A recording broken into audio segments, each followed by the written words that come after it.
জুলাইয়ের রক্তের দাগ এখনো শেষ হয়ে যায়নি। এখনো যদি আমরা রাস্তাঘাটে যদি তাকাই, কারো যদি এখনো ছোট ছোট রক্তের দাগ বিভিন্ন জায়গায় লেগে আছে।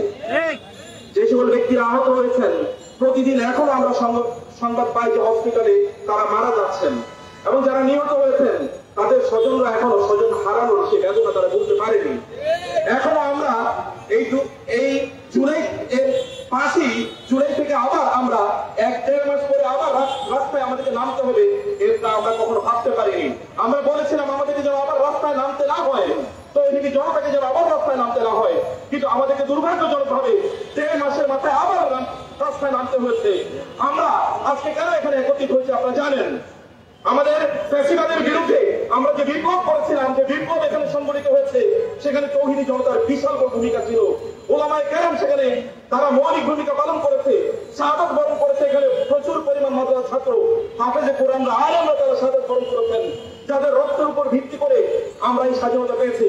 আবার নতুন করে তাদের সাথে গাদ্দারি করার একটা প্রবণতা আমরা দেখতে পাচ্ছি। সেই কারণে আমরা মূলত এখানে একত্রিত হয়েছি। আমাদেরকে মনে রাখতে হবে, বাংলাদেশের তৌহিদি জনতারা, ওলামায়ে কেরাম এখানে বাংলাদেশের স্বাধীনতার তারা রক্ষা কবচ।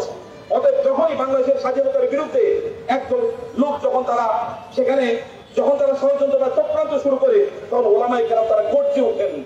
আমরা সম্মানিত সাথীরা, সম্মানিত বন্ধুরা, প্রিয় দেশবাসী, আমরা এখানে একত্রিত হয়েছি আমাদের শিক্ষাকে কেন্দ্র করে।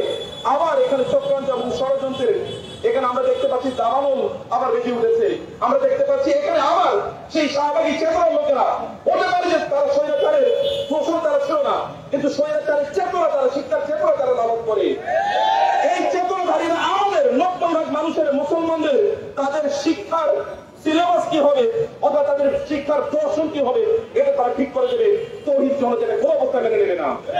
সেই কারণে এখান থেকে আমরা ঘোষণা করতে চাই, এখানে যাদেরকে এই কমিটিতে অন্তর্ভুক্ত করা হয়েছে, এদের মধ্যে চিহ্নিত শাহবাগী রয়েছে, শাহবাগী চেতনাধারী রয়েছে, ইসলাম বিদ্বেষী রয়েছে, সমকামী এই আইডিয়াকে প্রমোট করে এরকম চিহ্নিত লোকেরা এখানে রয়েছে।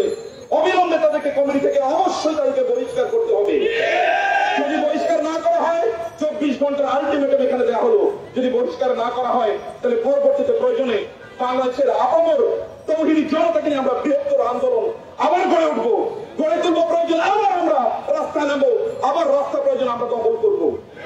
আমরা বলতে চাই, এই বাংলাদেশ গড়ার জন্য আমরা আপনাদের সহযোগী হিসেবে থাকতে চাই। আমাদের সহযোগিতা আপনারা অবশ্যই গ্রহণ করুন। আলেমদেরকে, অথবা যারা ইসলাম বুঝে, যারা শিক্ষা বুঝে, এরকম রাখাল রাহার এখানে শিক্ষার কি বুঝে, তাদের চেয়ে বড় শিক্ষাবিদ এখানে রয়েছে। সামিরা লুৎফর এখানে শিক্ষার কি বুঝে, অথবা এখানে মোহাম্মদ আজমরা শিক্ষার কি বুঝে, তাদের চেয়ে বড় বড় শিক্ষাবিদ রয়ে গেছে। তাদেরকে অবশ্যই এই কমিটি অন্তর্ভুক্ত করাতেই হবে।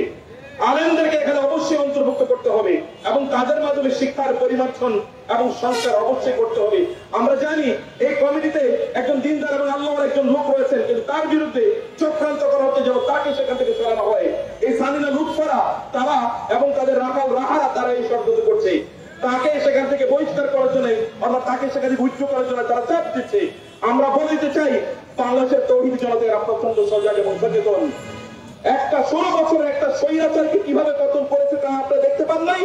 অতএব স্বৈরাচারের প্রতিধ্বনি শাহবাগ থেকে যেভাবে উচ্চারিত হয়েছিল, সেই শাহবাগের আবার স্বৈরাচারের সেই প্রতিধ্বনি আবার সিলেবাসের মাধ্যমে, শিক্ষার মাধ্যমে আমাদের সামনে তারা গড়ে দেবে, অথবা তারা উপস্থাপন করবে, এটা আমরা করতে দেব না।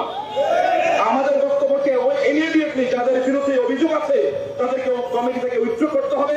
ওলামায়ে কেরামদের মধ্যে যারা শিক্ষাবিদ রয়েছেন তাদেরকে এখানে অবশ্যই অন্তর্ভুক্ত করতে হবে। আদারওয়াইজ আবার বাংলাদেশের এই রাজপথ, আবার তৌহিদি জনতা আবার এটাকে দখল করে দেবে ইনশাআল্লাহ।